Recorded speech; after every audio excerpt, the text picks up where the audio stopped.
आज का जो अपना टॉपिक रहेगा, कल आप लोगों ने कूलाम के नियम से गाउस के नियम की उत्पत्ति कर ली थी। और गाउस का जो नियम है वह आपके पास में phi equal to Q upon epsilon naught होता है। ठीक है ना। तो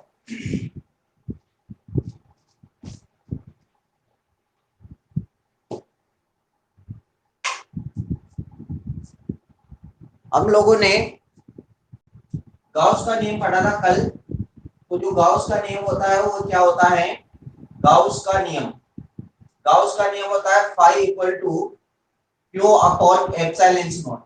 ठीक है ना, या फिर sigma Q upon epsilon naught, ये आपके पास में गाउस का नियम है। ठीक है ना। तो कल आप लोगों ने गाउस का नियम पढ़ लिया था। गाउस के नियम की, सॉरी, कूलाम के नियम से गाउस के नियम की उत्पत्ति भी आप लोगों ने पढ़ ली थी। आज अपन क्या करते हैं कि जो गाउस का नियम है उस गाउस के नियम के अनुप्रयोग पढ़ते हैं। और गाउस के नियम के जो अनुप्रयोग है ये बहुत ज्यादा इंपॉर्टेंट है, परीक्षा में अक्सर प्रश्न पूछा जाता है इनसे संबंधित।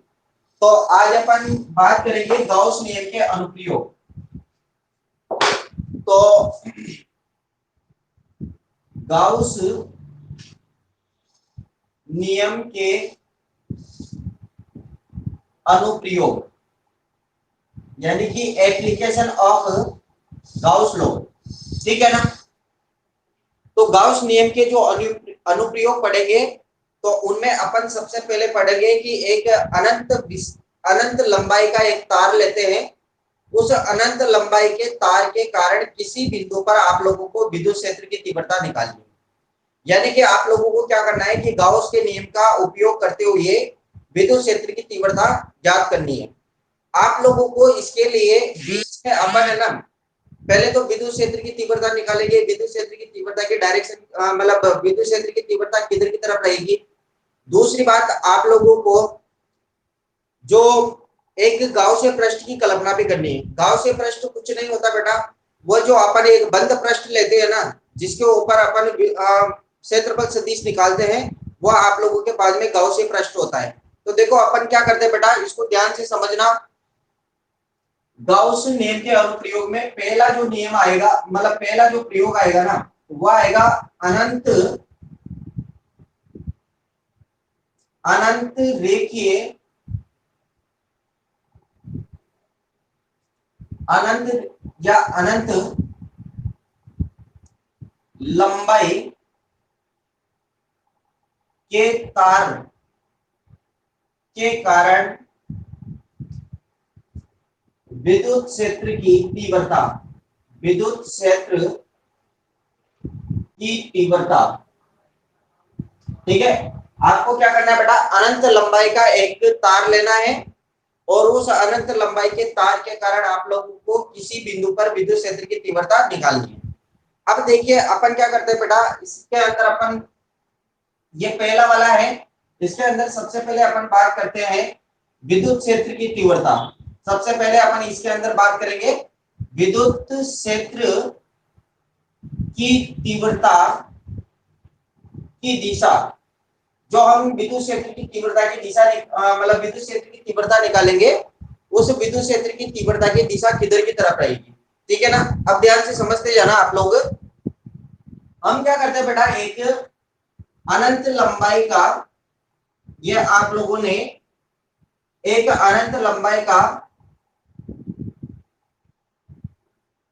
एक तार ले लिया। ठीक है ना बेटा, हमने क्या किया, अनंत लंबाई का एक तार ले लिया। इस अनंत लंबाई के तार के ऊपर ये धनावेश एक समान रूप से वितरित है। ये धनावेश एक समान रूप से वितरित है। ठीक है बेटा। अब अपन क्या करते हैं कि ये जो कुल, मतलब इसकी एकांक लंबाई में, ये जो आपके पास में तार है, इस तार की एकांक लंबाई पर जो आवेश है वो कितना है बेटा, क्यों है। तो अगर आप लोगों ने, अगर यहाँ पर अपन क्या कर रहे हैं, यहाँ पर तार ले रहे, तो आप लोगों ने आवेश का सतत वितरण पढ़ा था। तो आवेश का सतत वितरण अपन तीन प्रकार से कर सकते हैं, रेखीय आवेश वितरण या रेखीय आवेश घनत्व, और उसके बाद में पृष्ठ आवेश घनत्व और आयतन आवेश घनत्व। तो आप लोगों को पता होगा कि अगर अपन तार लेते हैं, अगर आवेश को एक समान रूप से रेखिक रूप से अगर वितरित करते हैं तो वो रेखीय आवेश घनत्व होता है, ठीक है ना। तो यहाँ पर सिंपल सी बात है बेटा, अगर अपन तार ले रहे तो तार के ऊपर क्या होगा, लैम्डा, यानी कि रेखीय आवेश घनत्व होगा। तो अपन क्या करते हैं कि ये जो हम आपके पास में तार है, इस तार की एकांक लंबाई का जो इस तार का जो रेखीय आवेश घनत्व है वह कितना ले लिया अपन ने, लैम्डा। इस तार का रेखीय आवेश घनत्व कितना है, लैम्डा है, ठीक है ना। अब अपन क्या करते हैं कि ये आप लोगों ने इस तार की जो लंबाई है ना वो आपके पास में कितने बड़ा अनंत है, ठीक है ना, तार की लंबाई कितनी है, अनंत है। अब अपन क्या करते हैं कि इस तार पे एक बिंदु मान लेते हैं, इस तार पे एक पॉइंट मान लो ओ, ठीक है ना, ये ओ पॉइंट मान लिया। इस ओ पॉइंट से स्मॉल आर दूरी पर, बिल्कुल ध्यान से समझना आप लोग इस डायग्राम को, इस बिंदु ओ से स्मॉल आर दूरी पर, यानी कि यहां से लेके और ये वाली जो दूरी है ना यहां तक, अपन यहां पर एक पॉइंट मान लेते हैं, पी पॉइंट है, ठीक है ना। ये वाला पॉइंट कौन सा है, पी पॉइंट है, ठीक है बेटा। अपन ने क्या किया कि ओ से, ये ओ बिंदु कहां पे है, इस अनंत रेखीय चालक तार के ऊपर है, ठीक है ना। तो अपन ने ओ बिंदु से स्मॉल आर दूरी पर एक बिंदु ले लिया पी, ठीक है ना। अब इस ओ बिंदु से बराबर दूरी पर, ठीक है ना, ओ बिंदु से ऊपर और ओ बिंदु से नीचे की साइड पे बराबर दूरी पर बराबर अल्पांश ले लेते हैं, ठीक है ना। ओ से अपन ने क्या किया, ये जो आप लोगों को ओ बिंदु नजर आ रहा है, इस ओ बिंदु से ऊपर की साइड पे और ओ बिंदु से नीचे की साइड पे बराबर क्या ले ले, बराबर दूरी पर अपन क्या ले लेते हैं, दो बराबर छोटे छोटे अल्पांश ले लेते हैं। तो यहाँ पर अपन ने एक अल्पांश मान लिया, ये वाला अल्पांश हो गया डीएल, इस अल्पांश की लंबाई कितनी है, डीएल है। और सेम नीचे की साइड पे एक और अल्पांश मान लेते हैं, ये आप लोगों ने एक और अल्पांश ले लिया, इस अल्पांश की लंबाई भी कितनी है, डीएल है, ठीक है ना। इन दोनों अल्पांश की लंबाई भी सेम है, डीएल डीएल, और इन दोनों अल्पांशों का जो क्षेत्रफल है वो क्षेत्रफल भी कैसा है, एक जैसा है, ठीक है ना। अब अपन क्या करते हैं कि इस अल्पांश के कारण इस बिंदु P पर विद्युत क्षेत्र की तीव्रता देखते हैं, फिर नीचे वाले अल्पांश के कारण बिंदु P पर भी आप लोग विद्युत क्षेत्र की तीव्रता देखेंगे। तो इस अल्पांश के कारण यहाँ बिंदु P पर जो विद्युत क्षेत्र की तीव्रता होगी, ठीक है ना। देखो आवेश तो यहाँ पे है, बिंदु यहाँ पर है, ये जो आवेश है वो, ये आवेश कौन सा है, धन आवेश है। तो आप लोगों को पता है कि विद्युत क्षेत्र की तीव्रता या विद्युत क्षेत्र की जो दिशा होती है वह इस आवेश से दूर की तरफ होती है। तो आवेश यहाँ पे है, बिंदु यहाँ पे है, तो विद्युत क्षेत्र की तीव्रता की दिशा इधर की तरफ होगी, ठीक है ना। अब अपन ये मान के चलते हैं कि ये वाला जो कोण है ना, ये वाला कोण, ये वाला कोण आप लोग एल्फा मान लो, एल्फा मानो, थीटा मानो, तुम्हारी मर्जी है जो मान लो, ठीक है। फिर अपन क्या करते हैं कि यहां से इस वाली लाइन को थोड़ा सा आगे बढ़ा लेते हैं इस तरीके से, ठीक है ना। ये वाली लाइन अपन ने यहां से आगे बढ़ा ली। अब अपन क्या करते हैं कि ये जो लाइन है ना, ओपी लाइन, ओपी लाइन के बिल्कुल ऐसे परपेंडिकुलर एक लाइन ड्रॉ करते हैं, एक लंब डाल दिए यहां से इस तरीके से, ठीक है, ये वाली। अब यहाँ पर आप लोग ध्यान से समझना बेटा इसको, ये जो लाइन है ना, ये वाली लाइन विद्युत क्षेत्र की तीव्रता को व्यक्त कर रही है। तो आवेश यहाँ पर है तो विद्युत क्षेत्र की तीव्रता इधर की तरफ जाएगी, तो विद्युत क्षेत्र की तीव्रता की जो दिशा रहेगी, मतलब विद्युत क्षेत्र इधर की तरफ रहेगा, ये आपके पास में डीई वेक्टर विद्युत क्षेत्र है, ठीक है ना। ये जो विद्युत क्षेत्र है, ये वाला विद्युत क्षेत्र इस अल्पांश के कारण इस बिंदु P पर, ठीक है ना, विद्युत क्षेत्र है। अब एक बात बताओ बेटा, ये वाला कोण एल्फा है तो सिंपल सी बात है, ये वाला कोण भी कितना हो जाएगा, एल्फा हो जाएगा। तो ये जो आपके पास में इस डीएल, ऊपर वाले डीएल अल्पांश के कारण इस बिंदु P पर उत्पन्न जो विद्युत क्षेत्र है वो कितना है, डी है, ठीक है ना। और यहाँ पर अपन क्या करते हैं, ये जो बिंदु P है, इस बिंदु P पर ये जो विद्युत क्षेत्र है, इस विद्युत क्षेत्र को अपन अल्पांश, सॉरी, इसकी कंपोनेंट की फॉर्म में तोड़ते हैं, ठीक है ना। इसको अपन क्या करेंगे, घटकों के रूप में वियोजित करेंगे। तो यहाँ पर एक बात देखिए कि ये जो डी है ना, ये डी इस लाइन के साथ में कोण बना रहा है अल्फा, तो इसका ये वाला जो घटक है, ये वाला घटक तो हो जाएगा डीई cos ऑफ अल्फा, ठीक है ना। ये वाला घटक तो हो जाएगा डीई cos ऑफ अल्फा, ठीक है ना। और ये जो नीचे वाला घटक है, देखो डी इसके साथ में एंगल नहीं बना रहा, इसलिए ये वाला जो घटक है ना, ये वाला घटक हो जाएगा आपके पास में डीई साइन ऑफ एल्फा, ठीक है ना, ये यहाँ से इस तरीके से। अब ये वाला जो आप लोगों ने विद्युत क्षेत्र को घटकों के रूप में तोड़ा है, ये वाला जो विद्युत क्षेत्र है ना, ये वाला विद्युत क्षेत्र तो इस वाले अल्पांश की वजह से, ऊपर वाला जो अल्पांश है ना, इसकी वजह से बेटा। अब अपन क्या करते हैं, सेम यही काम नीचे वाला जो अल्पांश है ना, नीचे वाले अल्पांश की वजह से बिंदु P के ऊपर भी अपन तीव्रता निकालते हैं। तो यहां से अपन क्या करते हैं, इसको इस तरीके से अपन ज्वाइन कर लेते हैं, या आप लोगों ने इसको इस तरीके से मिला दिया, ये इस तरीके से अपन मिला देते हैं। यहाँ पर भी प्लस आवेश है, तो प्लस आवेश होगा तो विद्युत क्षेत्र की तीव्रता बिंदु P की तरफ हो गई, ठीक है ना। अब देखिए यहाँ पर अपन क्या करते हैं कि ये जो विद्युत क्षेत्र है, वो विद्युत, ये वाला जो एंगल है ना, ये वाला एंगल पे आप अल्फा मान लो, ये विद्युत क्षेत्र है, ये इधर की तरफ होगा DE वेक्टर, ठीक है ना। ये वाला जो विद्युत क्षेत्र है, ये वाला विद्युत क्षेत्र इस वाले अल्पांश की वजह से, नीचे वाले अल्पांश की वजह से, ठीक है ना। आप चाहो तो यहाँ पर A और B लिख दो, तो A B लिख दो इस तरीके से, और ना लिखो तो भी कोई दिक्कत वाली बात नहीं। अब देखिए ये वाला एंगल अल्फा है, तो ये वाला एंगल भी कितना हो जाएगा बेटा, अल्फा हो जाएगा। अब ये जो विद्युत क्षेत्र है ना D, इस विद्युत क्षेत्र को भी अपन क्या करते हैं बेटा, घटकों के रूप में तोड़ते हैं। तो देखो ये जो D है, इस लाइन के साथ में एंगल बना रहा है, कोण बना रहा है अल्फा, तो ये वाला जो घटक होगा, ये वाला घटक तो हो जाएगा इसका DE cos ऑफ अल्फा, ठीक है ना। और इसका ये वाला जो घटक है ना, ये वाला घटक तो हो जाएगा आपके पास में DE sin ऑफ अल्फा, ठीक है ना। अब देखिए आप लोगों को क्या करना है कि बिंदु P पर विद्युत क्षेत्र की तीव्रता देखनी है, ठीक है ना। तो अपन ने क्या किया, बिंदु P पर विद्युत क्षेत्र की तीव्रता ज्ञात करने के लिए इस O बिंदु के दोनों तरफ दो अल्पांश लिए, इन अल्पांशों के कारण बिंदु P पर विद्युत क्षेत्र देखा, ठीक है ना। और उस विद्युत क्षेत्र को आप लोगों ने क्या किया, घटकों के रूप में तोड़ दिया। अब यहाँ पर हम देखते हैं, चित्र से बिल्कुल साफ नजर आ रहा है कि ये जो विद्युत क्षेत्र है ना, विद्युत क्षेत्र के ये जो ऊर्ध्वाधर घटक है, ठीक है ना, विद्युत क्षेत्र के ऊर्ध्वाधर घटक, इसकी दिशा ऊपर की तरफ है और इसकी दिशा नीचे की तरफ है। तो विद्युत क्षेत्र के जो ऊर्ध्वाधर घटक है, ये तो विपरीत दिशा में, एक तो ऊपर की तरफ है और एक नीचे की तरफ है, ठीक है ना। एक तो ऊपर की तरफ है इस तरीके से और एक नीचे की तरफ है, ठीक है ना। यहाँ से एक तो ऊपर की तरफ और ये नीचे की तरफ, और इन दोनों के जो परिमाण है, परिमाण भी कैसे हैं, एक जैसे हैं। तो विद्युत क्षेत्र की यहाँ पर बिंदु P पर ये जो विद्युत क्षेत्र है ना, विद्युत क्षेत्र के जो ऊर्ध्वाधर घटक है, ये परिमाण में समान है लेकिन दिशा में कैसे विपरीत है। तो परिमाण में समान है लेकिन दिशा में विपरीत है, इसलिए ये एक दूसरे के प्रभाव को क्या कर देते हैं, निरस्त कर देते हैं, कैंसिल कर देते, मार देते हैं एक दूसरे को, ठीक है ना। उसके बाद में विद्युत क्षेत्र के ये जो आपके पास में क्षैतिज घटक है, विद्युत क्षेत्र का ये जो क्षैतिज घटक है, इस वाले विद्युत क्षेत्र का क्षैतिज घटक ये वाला रहा, इस वाले विद्युत क्षेत्र का क्षैतिज घटक ये वाला रहा। तो विद्युत क्षेत्र के जो क्षैतिज घटक है, वह एक ही दिशा में होने के कारण क्या हो जाएंगे, जुड़ जाएंगे, ठीक है ना।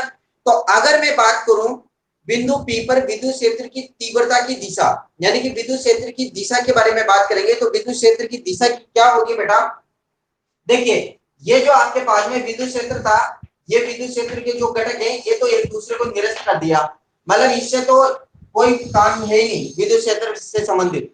तो विद्युत क्षेत्र हमारे को कहां से मिलेगा, विद्युत क्षेत्र हमारे को मिलेगा इन दोनों घटकों से, ठीक है ना। तो एक बात बताइए, आप लोगों के पास में तार ऐसा है, ठीक है ना, ये आपके पास में तार है और ये दोनों घटक तो एक दूसरे के कैसे हो गए, मतलब निरस्त हो गए। तो फिर विद्युत क्षेत्र आप लोगों को कहां से मिलेगा, विद्युत क्षेत्र मिलेगा अपने को इन दोनों घटकों से। तो एक बात बताइए, इनकी जो दिशा है ना, वो इसकी दिशा, ये जो आपके पास में विद्युत क्षेत्र की दिशा है, इस तार के कैसे बेटा, इस तार के बिल्कुल लंबवत है। तो कुल मिला के अपन बोल सकते हैं कि अगर आपके पास में अनंत रेखीय कोई चालक तार है या अनंत रेखीय तार है, तो इस अनंत रेखीय तार के कारण जो आप लोगों के पास में विद्युत क्षेत्र की तीव्रता की दिशा होगी, वो इस तार के कैसे होगी, लंबवत होगी। तो कुल मिला के अपन बोल सकते हैं कि जो विद्युत क्षेत्र की तीव्रता की दिशा होगी, वह तार के कैसे होगी, तार के लंबवत होगी, ठीक है ना, तार के लंबवत होगी। ये बात आप लोगों को समझ में आई कि नहीं। तो अभी तो हमने क्या देखा कि विद्युत क्षेत्र की जो तीव्रता है ना, विद्युत क्षेत्र की तीव्रता के लिए हमने क्या किया कि वो जो आपके पास में अनंत रेखीय आवेश से युक्त एक तार था, उस तार के ऊपर एक बिंदु लिया हो, उस बिंदु O से दोनों तरफ समान लंबाई के दो अल्पांश लिए, उन अल्पांश अल्पांशों के क्षेत्रफल भी आपके पास में बराबर है, ठीक है ना। अब अपन ने क्या किया, बारी बारी से ये जो अल्पांश है ना, इन अल्पांशों की वजह से बिंदु P के ऊपर विद्युत क्षेत्र की तीव्रता निकाले और उन तीव्रताओं को अपन ने घटकों के रूप में तोड़ा। तो जब हमने यहाँ से डायग्राम से हमें स्पष्ट पता चल रहा है कि विद्युत क्षेत्र की तीव्रता के जो ऊर्ध्वाधर घटक है वो तो परिमाण में समान लेकिन दिशा में विपरीत होने के कारण एक दूसरे के प्रभाव को निरस्त कर देते हैं, लेकिन विद्युत क्षेत्र की तीव्रता के जो क्षैतिज घटक है वो एक ही दिशा में होने के कारण क्या हो जाते हैं बेटा, जुड़ जाते हैं, ठीक है। तो कुल मिला के हम ये बोल सकते हैं कि विद्युत क्षेत्र की जो तीव्रता है, विद्युत क्षेत्र की तीव्रता ये जो तार है इस तार के कैसी होती है, लंबवत होती है। तो यहाँ तक मेरे हिसाब से किसी बच्चे को कोई डाउट हो तो बोलिए, किसी को कोई समस्या बेटा, इसमें कोई दिक्कत नहीं है ना बेटा। इसका डायग्राम ये कर लो आप लोग, उतार लो इसको,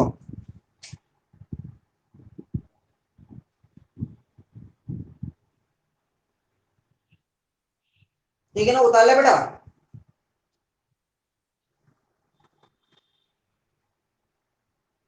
अब इसके बाद में अपन निकालेंगे बेटा विद्युत क्षेत्र की तीव्रता, ठीक है ना। हाँ बेटा,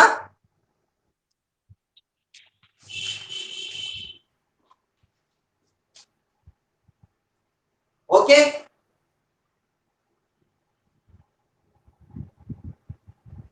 अड़ा तो पवन,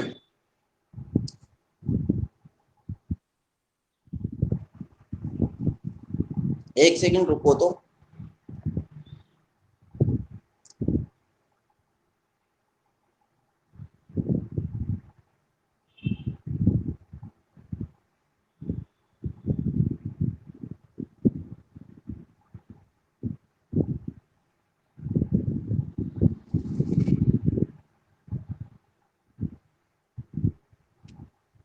चलिए अपन क्या करते बेटा, अब ये तो ए वाला पॉइंट था, अब अपन निकालते बेटा विद्युत क्षेत्र की तीव्रता, ठीक है ना। ये तो विद्युत क्षेत्र की तीव्रता की दिशा निकाली थी। अब अपन क्या करते हैं बेटा, विद्युत क्षेत्र की का मान निकालते हैं, यानी कि ये जो आपके पास में अनंत रेखीय तार है इसके कारण क्या करते हैं, विद्युत क्षेत्र की तीव्रता निकालते हैं। अब यहाँ पर अपन क्या करते हैं कि ये जो तार है ना, तीव्रता निकालने के लिए अपन क्या करेंगे बेटा, एक गाउसियन पृष्ठ की कल्पना करते हैं, ठीक है ना। क्या करेंगे, गाउसियन पृष्ठ की कल्पना करते हैं। तो यहाँ पर गाउसियन पृष्ठ की कल्पना किस तरीके से करेंगे कि ये जो आपके पास में जो अनंत लंबाई का तार लिया था वो अनंत लंबाई का तार तो ये हो जाएगा, ठीक है ना। ये अनंत लंबाई का तार है, यहाँ पे बना देता हूँ।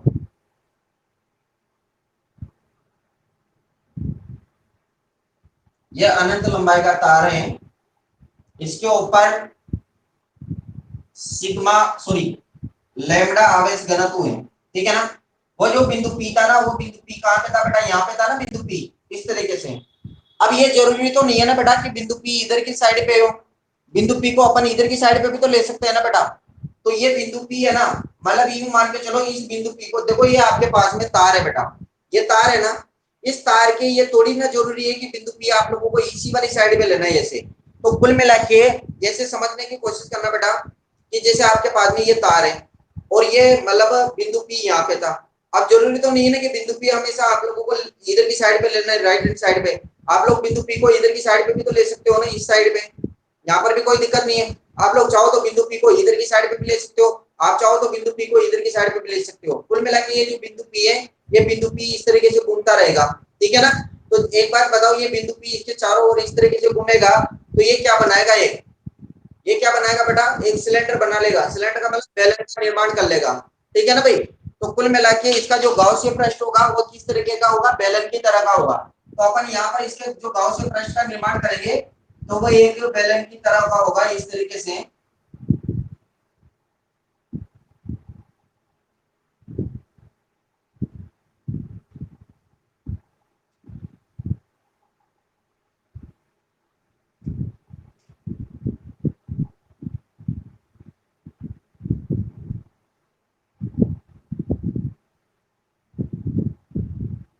ये अपन ने क्या मान लिया बेटा, इसका गाउसिय पृष्ठ मान लिया है।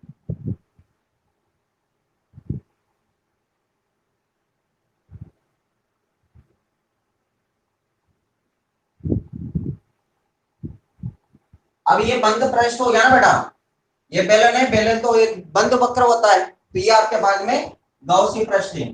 अच्छा सुनिए, इसके ऊपर जो मतलब इसका जो रेखीय आवेश घनत्व है वो कितना बेटा, लैम्डा है, ठीक है ना। तो लैम्डा है, तो आप लोग एक चीज जानते हो बेटा कि बी नो देट, यहाँ पर आप लोगों को विद्युत क्षेत्र की तीव्रता निकालनी, मतलब ई का मान निकालना है बेटा। तो ध्यान से समझिए कि बी नो देट, आप लोग एक चीज जानते हो बेटा, यहाँ पर लिख देता हूं, बी नो देट कि लैम्डा इक्वल टू क्या होता है, क्यू अपॉन एल। इसकी जो लंबाई है ना इस तार की, यहाँ पर थोड़ी देर के लिए अपन ये जो बेलन है, इस बेलन की लंबाई अपन कितने मान लेते हैं बेटा, एल मान लेते हैं, ठीक है ना। तो ये बेलन है ना, ये बेलन कहां से बना बेटा, ये बेलन है ना, वो जो पी पॉइंट था ना, ये पी पॉइंट है ना, इसके चारों ओर ऐसे घूमेगा ना, तो कुल मिला के एक बेलन जैसा आकृति बन जाएगी, ठीक है ना। तो इस बेलन की जो लंबाई है वो अपन कितने मान लेते हैं, एल मान लेते हैं, ठीक है ना। तो लैम्डा इक्वल टू कितना होता है, क्यू अपॉन एल होता है।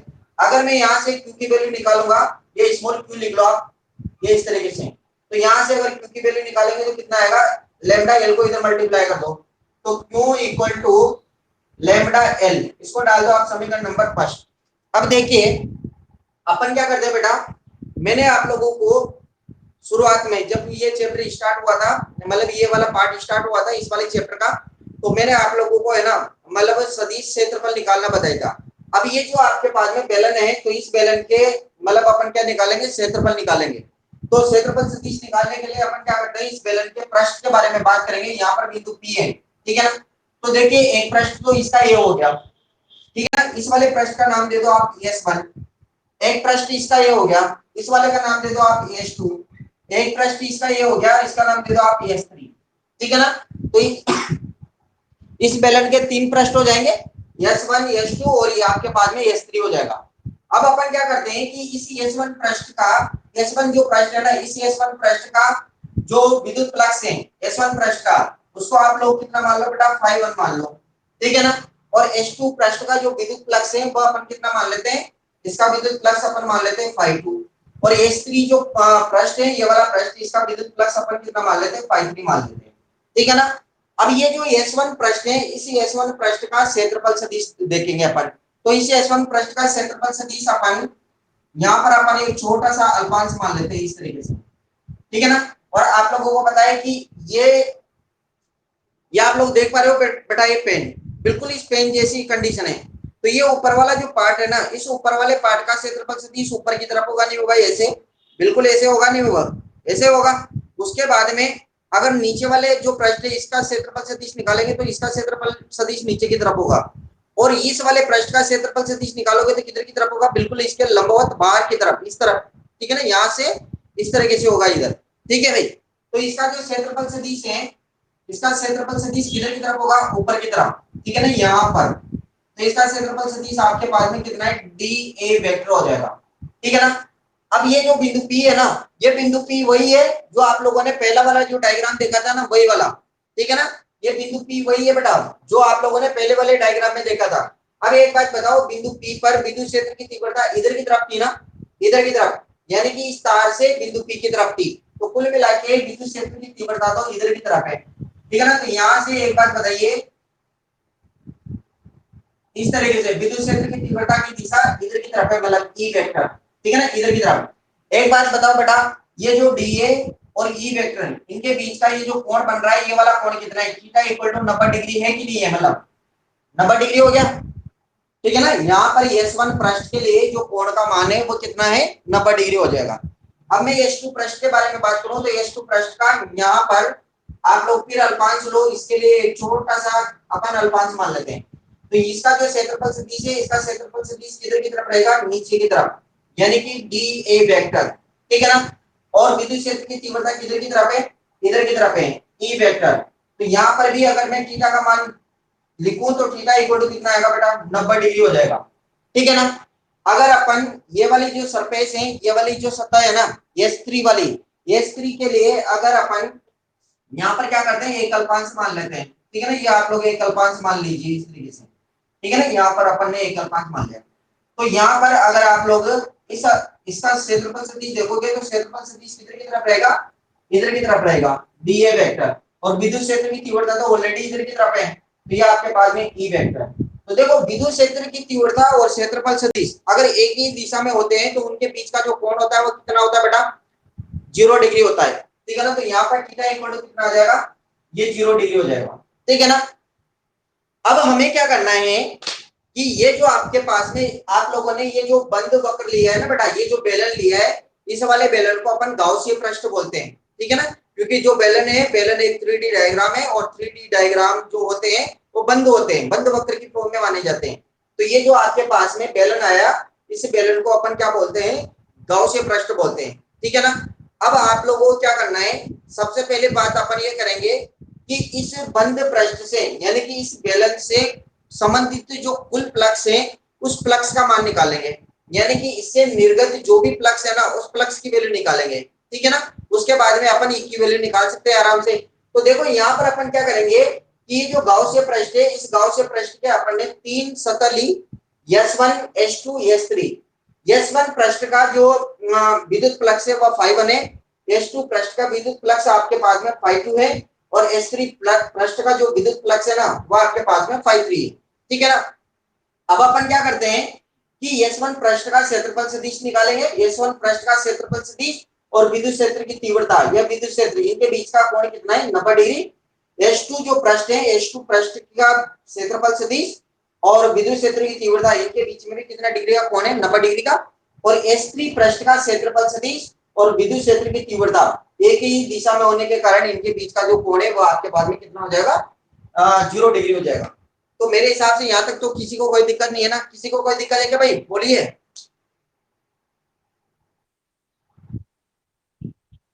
ठीक है भाई, दिक्कत, ओके ओके ओके।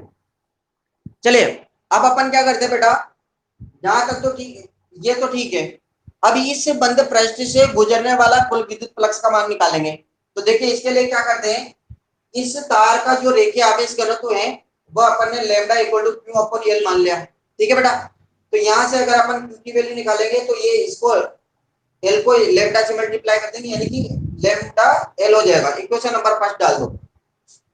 तो यहाँ पर ध्यान से समझना, कुल विद्युत फ्लक्स या फिर ऐसे बोल दो कि संपूर्ण या बंद पृष्ठ से निर्गत निर्गत बंद पृष्ठ से निर्गत कुल फ्लक्स, ठीक है ना। क्या लिख देते बेटा, आप लोग जानते हो फाई नेट इक्वल टू क्या होता है बेटा, sigma Q upon epsilon naught होता है, ऐसा भी लिख सकते हैं बेटा।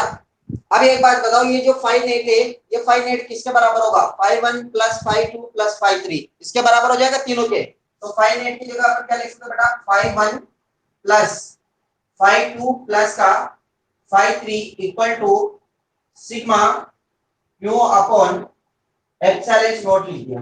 यहाँ तक कोई दिक्कत नहीं है। अब आप लोग एक चीज जानते हो बेटा कि जो फाई होता है, फाई इक्वल टू अपन क्या लिख सकते हैं बेटा, integration E D A cos of theta, ठीक है ना, बंद समाकलन।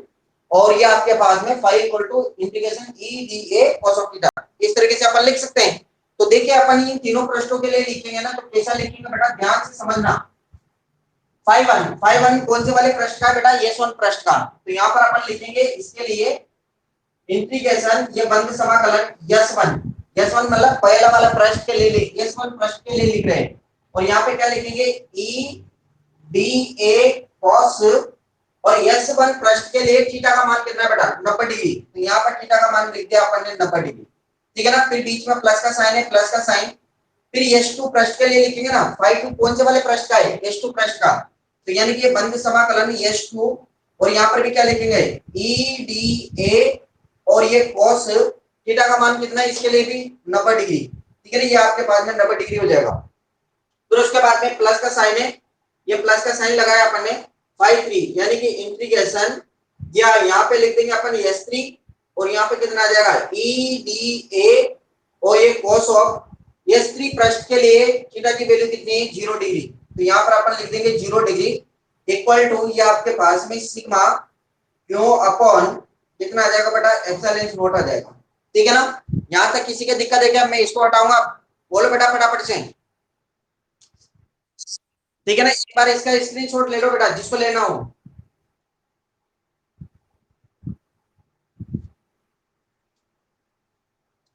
कर ले बेटा नोट। अब देखिए,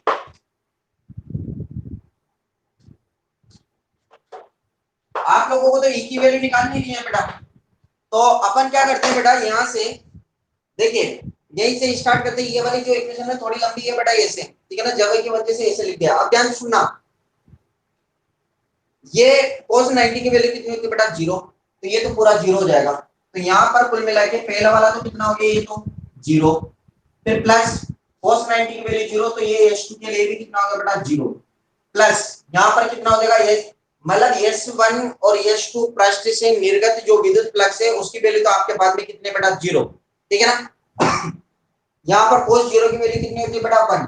तो कुल मिला के कितना आएगा? यहां से ये बंद समाकलन ई डी ए cos 0 की वैल्यू 1 होती है, इक्वल टू कितना आएगा बेटा?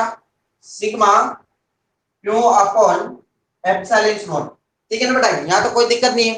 कहने का तात्पर्य ये हुआ है, इससे ये पता चला बेटा आप लोगों को कि उस बेलन से जो आप लोगों को निर्गत फ्लक्स मिल रहा है वह केवल उसकी S3 वाली जो सतह है ना, S3 वाली सतह से मिल रहा है, ठीक है ना। बाकी की S1 और S2 सतह से जो निर्गत फ्लक्स है उसका मान कितना है? 0 है, ठीक है ना। अब अपन क्या करते हैं, ये आप लोगों को मिल जाएगा। तो ये कुल मिला के मिल कितना गया आपको? यहां से integration E D A equal to sigma Q upon epsilon naught, ठीक है ना बेटा।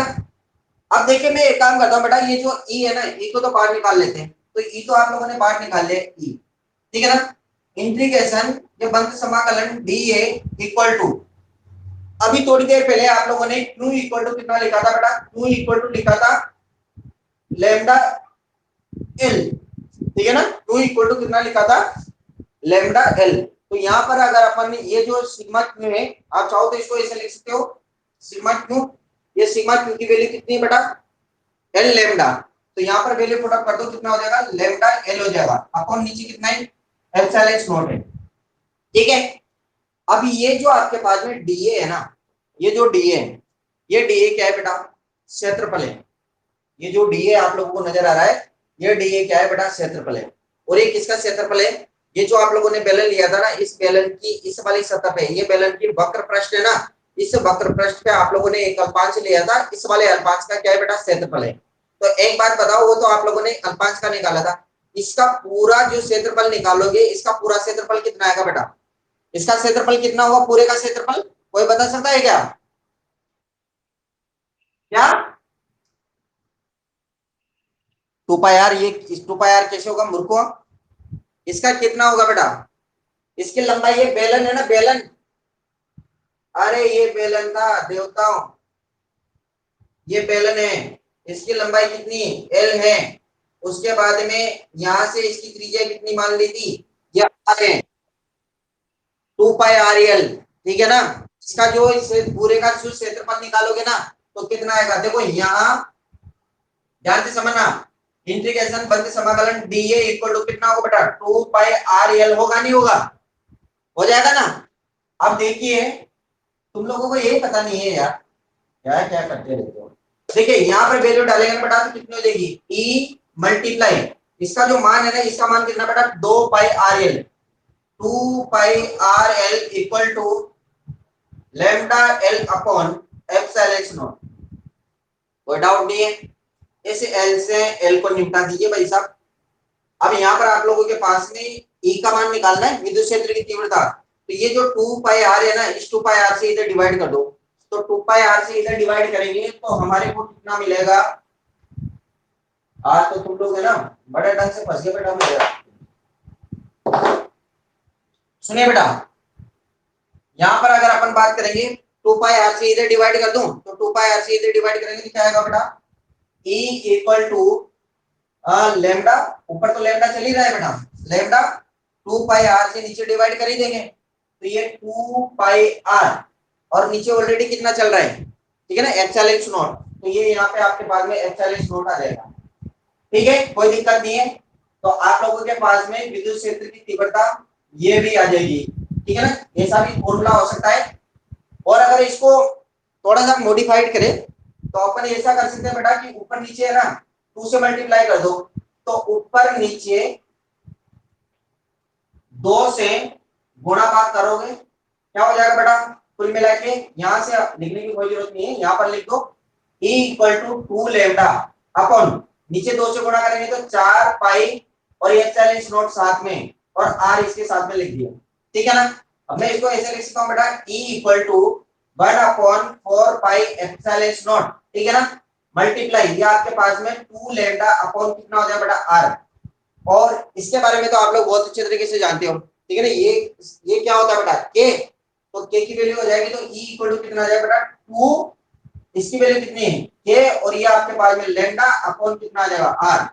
तो ये आपके पास में क्या हो जाएगा बेटा, क्या हो जाएगा भाई, विद्युत क्षेत्र। ठीक है ना, तो वो जो आपके पास में आप लोगों ने अनंत लंबाई का जो तार लिया था, उस अनंत लंबाई के तार के कारण जो विद्युत क्षेत्र की तीव्रता है या विद्युत क्षेत्र का जो मान है वो कितना है बेटा E equal to 2 k lambda upon R। ठीक है ना, यहां तक अब बोलो, यहां तक किसी बच्चे के कोई डाउट है क्या? ठीक है ना, इसको उतारो बेटा, स्क्रीनशॉट ले लो बेटा। कौन सी जगह से बेटा?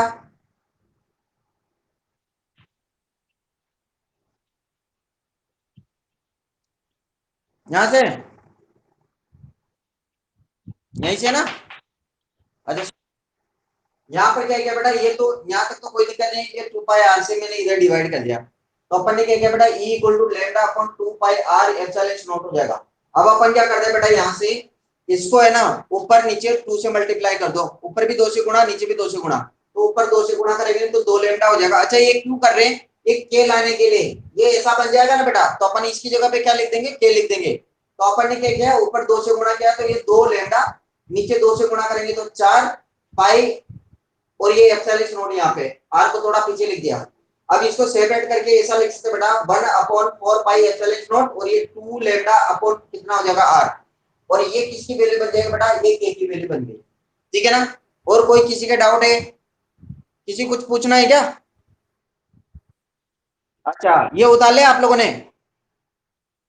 अच्छा, अब देखिए बेटा, हम कल ये डेरिवेशन करवाऊंगा तुम लोगों से। हाँ, अब देखिए अगर अपन बात करेंगे ना, तो यहाँ पर ई और आर के बीच में रिलेशन के बारे में बात करेंगे। ठीक है ना, ई और आर के बीच में, तो देखो यहाँ पर क्या है कि ई ये व्युत्क्रमानुपाती है किसके, 1 अपॉन आर के। ठीक है ना, ये जो ई है ये व्युत्क्रमानुपाती है किसके बेटा, 1 अपॉन आर के। तो कुल मिला के इससे क्या पता चला बेटा कि आर बढ़ेगा तो विद्युत क्षेत्र की तीव्रता का मान घटता जाएगा। अब एक बार बताओ बेटा कि ये जो तार लिया था आप लोगों ने, ये तार, तो आर क्या है बेटा, इस ओ बिंदु से ये जो पी बिंदु है ना, इसकी जो दूरी थी ना, वह आपके पास में कितनी थी बेटा, आर। मतलब इस बिंदु पी को इस तार से दूर की ओर लेके जाओगे, ठीक है ना, इस बिंदु पी को इस तार से दूर की ओर लेके जाओगे तो विद्युत क्षेत्र की तीव्रता घटती जाएगी। ठीक है ना, विद्युत क्षेत्र की तीव्रता क्या होती जाएगी, घटती जाएगी। और इस तार को विद्युत, ये जो आपके पास में बिंदु पी है, इस बिंदु पी को इस तार की तरफ लेके आओगे तो विद्युत क्षेत्र की तीव्रता बढ़ती जाएगी। यानी कि ये जो आर है ना, आर का मान बढ़ेगा। ठीक है ना, मतलब आर का मान कब बढ़ेगा बेटा, जब आप इसको इधर की तरफ लेके जाओगे, ठीक है ना, दूर की तरफ लेके जाओगे, वो लंबाई है, तो आप इस बिंदु पी को है ना दूर की तरफ लेके जाओगे तभी तो आर का मान बढ़ेगा। तो आर का मान बढ़ेगा तो सिंपल सी बात है विद्युत क्षेत्र का मान क्या होगा बेटा, कम होगा। ठीक है ना, और आर का मान आप घटाओगे यानी कि इस बिंदु पी को इधर की तरफ लेके आओगे तो सिंपल सी बात है ई का मान क्या हो जाएगा बेटा, बढ़ जाएगा। तो अगर आप लोग ग्राफ बनाना है बेटा, तो ई व आर में ग्राफ, ठीक है ना, ई और आर में ग्राफ खींचोगे ना, तो एक साइड पे तो ले लो आप, इधर की साइड पे तो आर और इधर की साइड पे ले लो बेटा ई।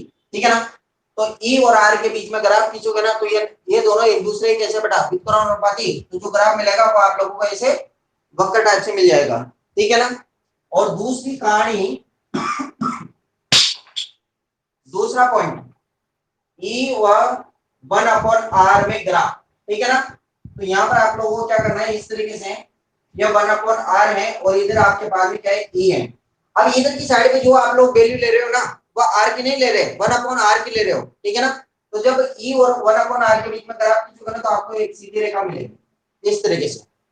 कोई डाउट किसी बच्चे को? कोई दिक्कत नहीं है ना?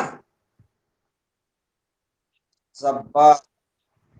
तो ये जो आज का टॉपिक था बेटा, बहुत शानदार वाला टॉपिक है, मैं इसके नोट्स सेंड करूंगा। आप लोगों को बढ़िया पढ़ना है आराम से, कोई दिक्कत आए घबराने की कोई जरूरत नहीं है। आप एक बार मुझे बताओगे कि सर ये क्या है, कैसे हुआ कैसे नहीं हुआ, मैं आप लोगों को समझाऊंगा, ठीक है ना। और एक चीज पहले बता दो आप लोगों को, ऑफलाइन की तैयारी कर लो बेटा, ठीक है ना। क्योंकि 1 तारीख से अगर मार्केट खुला तो मैं आप लोगों को 5 तारीख से ऑफलाइन बुलाऊंगा फिर, ठीक है ना। तो पहले से तैयार रहो फिर, क्योंकि मैं ऑफलाइन पढ़ाऊंगा ना तो ऑनलाइन नहीं पढ़ाऊंगा फिर बिल्कुल भी। फिर आप यूं मत बोलो सर है ना हम नहीं आ सकते, मतलब हमारी क्लास, मतलब आप तो ऑनलाइन पढ़ाओ, बिल्कुल भी नहीं हो सकता ऐसा, ठीक है ना।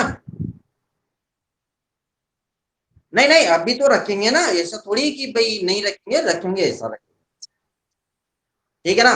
अभी तो रखेंगे, अभी 10 तारीख तक तो आप चिंता मत करो, 10 तारीख तक तो मैं पढ़ाऊंगा आप लोगों को, ठीक है ना। यूं थोड़ी कि बंद कर रहे हैं, ऐसा नहीं है बेटा, पढ़ाएंगे अभी तो पढ़ाएंगे। और फिर मान ले किसी बच्चे को ज्यादा ही समस्या आ जाए कि नहीं सर मेरे तो बहुत ज्यादा ही समस्या है, फिर उसके लिए मोबाइल को लगा के छोड़ देंगे, बाकी बच्चे ऑफलाइन पढ़ लेंगे वो ऑनलाइन पढ़ लेगा, ठीक है ना। तरीके तो बहुत सारे हैं। बोलो बेटा बोलो, किसी को कोई डाउट? अच्छा, प्रियांशु कोई दिक्कत है क्या बेटा? ओके बेटा, ठीक है, चलो फिर कल पढ़ते हैं अपन। ओके बेटा।